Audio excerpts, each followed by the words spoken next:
Bonjour, bienvenue dans une nouvelle vidéo sur la sécurité web pour débutants sur Over the Wire. Donc ici, on va faire ceci sur la version Natas et le level 23. Connectons-nous sur le laboratoire level 23, on sélectionne le lien, on l'ouvre ceci dans un onglet en faisant Open Link, New Tab ou ouvrir dans un nouveau onglet le lien. On met utilisateur 23 dans l'username et en tant que password, on récupère le dernier qu'on a récupéré sur le dernier exercice. On le colle et on signe et on ne sauvegarde pas. Alors ici on a juste un formulaire ou une entrée ou une demande de un mot de passe pour s'identifier. Ouvrons le code source dans un nouvel onglet. Donc on fait clic droit, on fait Open Link in New Tab ou ouvrir le lien dans un onglet et on regarde le code source. Alors, le code source, qu'est-ce qu'il nous raconte? Alors, dans la partie PHP, il regarde si on a une clé, donc dans un requet, si on passe en paramètre, quelque chose qui est une variable qui s'appelle passwd ou password, c'est la contraction. Et qu'est-ce qu'il fait avec la valeur mise dans request? Il fait une comparaison avec I love you en faisant str, et après, il regarde sa longueur. Donc, qu'est-ce que fait vraiment str?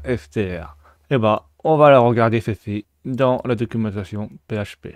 On va sur www.php.net, on colle la fonction ou l'instruction, on met dans le langage qu'on veut, et ici, ça nous dit que ça trouve la première occurrence dans une chaîne. Donc, ça veut dire en fait que ça trouve la première chaîne dans la chaîne, donc la sous-chaîne. Ils disent aussi que str est sensible à la casse, donc tu fais la différence entre par exemple minuscule, majuscule, et qu'en plus on peut utiliser des choses comme le str position ou autre chose pour ou str istr pour qu'il soit pas sensible à la casse. Donc il y a plusieurs fonctionnalités différentes ou améliorations qu'on peut faire. On a un exemple ici, par exemple, qui vérifie si dans le mail, par exemple, il y a bien le signe arrobas pour afficher l'exemple. Donc là, on voit qu'ici, par exemple, il cherche qu'un seul caractère dedans et qu'il retourne vrai s'il trouve l'arrobas et qu'il retourne faux si il ne trouve pas l'arrobas.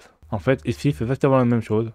Si on lui envoie une chaîne et qu'il possède I love you, ça va fonctionner. Par contre, I love you, on voit que ça ne fait pas 10 caractères. Ça fait 1, 2, 3, 4, 5, 6, 7, 8, ça fait 8 caractères. Donc, il faudra rajouter au minimum 2 caractères ou plus. Parce que là, c'est pas le signe égal, mais supérieur, strictement supérieur à 10. Donc, c'est même pas 10 caractères, c'est 3 caractères qu'il faut mettre. Testons ceci pour voir si ça fonctionne. Alors, comme on a dit, il faut passer ça par le paramètre password. Et là, on leur rajoute des caractères. Donc, par exemple, on peut rajouter 3 caractères en avant. On met I love you. Et là, on pourra mettre 3 autres caractères qu'on peut compléter. On peut mettre n'importe quel caractère. On peut mettre par exemple 6, 24. On valide. Et là, comme il a trouvé I love you dans la sous-chaîne qu'on a envoyée avec le paramètre passw, on réussi à trouver le mot de passe. Donc ici, qu'est-ce qu'on a appris? On a appris qu'en fait, il ne faut pas, par exemple, montrer le code source d'un site. Pas mettre de mot de passe en clair dans un site. Il faut sûrement le hacher pour pas qu'on le retrouve. Il faut aussi éviter d'utiliser des comparaisons de sous-chaînes. Parce que là, par exemple, avec la sous-chaîne, on a pu, en injectant n'importe quoi d'autre et en mettant juste I love you dedans, ça pourrait fonctionner. Donc ça aurait été mieux de mettre égal. Donc il y a plein de petites choses qu'il ne faut pas faire. Et il faut mieux sécuriser ceci dans des compartiments. Par exemple, là, le password, ça aurait été mieux aussi qu'il soit dans une base de données à la place d'être mis en dur et en plus qu'il soit chiffré et haché. J'espère que vous avez appris beaucoup de choses. N'hésitez pas à mettre des commentaires, à vous abonner et à mettre des pouces bleus.